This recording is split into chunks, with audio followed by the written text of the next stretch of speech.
नमस्कार दोस्तों, कैसे हो? आई बच्चे होंगे। आपके अपने चैनल बीएन स्टडी पॉइंट पर मैं आपका हार्दिक स्वागत करता हूं। दोस्तों, जब मैं बीएससी फर्स्ट सेमेस्टर में यानी गवर्नमेंट कॉलेज में स्टडी कर रहा था, तब मैंने ये खुद नोट्स हैंड राइटिंग यानी खुद हिंदी नोट्स तैयार किए थे। आज मैं वही ओरिजिनल नोट आपको बता रहा हूं, ताकि आपको एग्ज़ाम में हेल्प मिल सके। और इन नोट्स की खास बात ये है कि सिंपल लैंग्वेज में है, एग्ज़ाम ओरिएंटेड है और समझने में और याद करने में आपके लिए बहुत ही आसानी होगी। तो चलिए, बिना टाइम वेस्ट किए हुए शुरू करते हैं और बने रहिएगा हमारे इस वीडियो के एंड तक। तो आज की इस वीडियो में बात करेंगे कि बीएससी फर्स्ट सेमेस्टर में जूलॉजी का जो एग्ज़ाम होगा, उस एग्ज़ाम से रिलेटेड ये प्लाज्मा झिल्ली टॉपिक है। ठीक है, जो कि बहुत ही मोस्ट इम्पोर्टेंट टॉपिक है आग आपके एग्ज़ाम के रिलेटेड। तो आज की इस वीडियो में यही समझेंगे कि प्लाज्मा झिल्ली क्या है तथा उसकी संरचना पर वर्णन कीजिए। आंसर है, प्रत्येक जीव के कोशिका के जीव द्रव्य के चारों तरफ एक पतली महीन लचीली पारदर्शक झिल्ली होती है, जो एक कोशिका को दूसरी कोशिका से तथा बाहरी वातावरण से अलग करती है। कहने का मतलब ये है कि प्रत्येक जीव के कोशिका के जीव द्रव्य के चारों तरफ एक पतली महीन लचीली पारदर्शक झिल्ली होती है, जो एक कोशिका को दूसरी कोशिका में तथा बाहरी वातावरण से अलग करती है। इसे प्लाज्मा झिल्ली या जैन झिल्ली भी कहते हैं, यानी इसका दूसरा नाम जैन झिल्ली भी इसे हम कहते हैं। ठीक है, प्लाज्मा झिल्ली में दो प्रकार के प्रोटीन्स होते हैं। कौन सा प्रोटीन? पहला प्रोटीन है इंट्रिंसिक और दूसरा है एक्सट्रिंसिक। ठीक है, इंट्रिंसिक प्रोटीन वसा स्तर में बिखरे रहते हैं और एक्सट्रिंसिक प्रोटीन बाहरी आवरण बनाते हैं। ठीक है, आई होप आपको इतना समझ में आ गया होगा।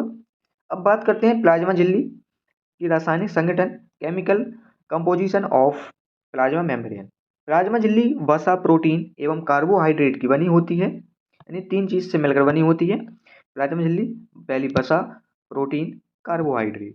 ठीक है, सबसे पहले बात करेंगे वसा, लिपिड। प्लाज्मा झिल्ली में लगभग 20 से 40% वसा पाई जाती है और प्रोटीन लगभग 60 से 80% तथा यकृत में, यानी जो प्लाज्मा झिल्ली में प्रोटीन होती है वो आरबीसी की प्लाज्मा झिल्ली में 60 से 80% और यकृत की प्लाज्मा झिल्ली में 80% प्रोटीन पाई जाती है। अब बात करते हैं कार्बोहाइड्रेट्स की। आरबीसी तथा यकृत की कोशिकाओं में लगभग 5% कार्बोहाइड्रेट पाई जाती है। ठीक है, ये है प्लाज्मा मेम्ब्रेन का डायग्राम। ठीक है, स्क्रीनशॉट ले लीजिएगा और यदि आपको इसकी पीडीएफ चाहिए तो आप हमारे टेलीग्राम चैनल पे जुड़ जाइएगा, जिसके लिंक मैंने इस वीडियो को डिस्क्रिप्शन में डाल दी है। अब बात करेंगे प्लाज्मा झिल्ली के कार्य। प्रमुख कार्य क्या हैं? यह जल का अवशोषण प्रासरण द्वारा करता है, यानी पहला कार्य है यह जल का अवशोषण प्रासरण द्वारा करती है। दूसरा है यह अपशिष्ट पदार्थों को उत्सर्जित करती है। यह ध्रुवित होकर संवेदनाओं को ग्रहण कर तथा संचारित करती है। चौथा कार्य है यह जीव द्रव्य की सीमांत है तथा इसे प्रदान करती है, यानी यह जीव द्रव्य की सीमांत रेखा है और इसे यह प्रदान करती है।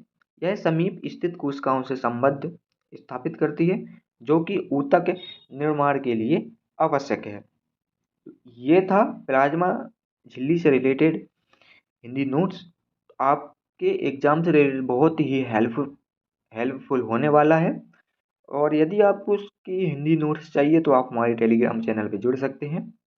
और अभी तक आपने हमारे चैनल को सब्सक्राइब नहीं किया तो प्लीज़ सब्सक्राइब कर लीजिएगा और 10K की फैमिली कंप्लीट ज़रूर करवा दीजिएगा और अपने दोस्तों के पास ज़रूर शेयर कर दीजिएगा जो बीएससी फर्स्ट सेमेस्टर में इस ईयर है। ठीक है, तो मिलते हैं नेक्स्ट वीडियो में। तब तक के लिए थैंक यू सो मच।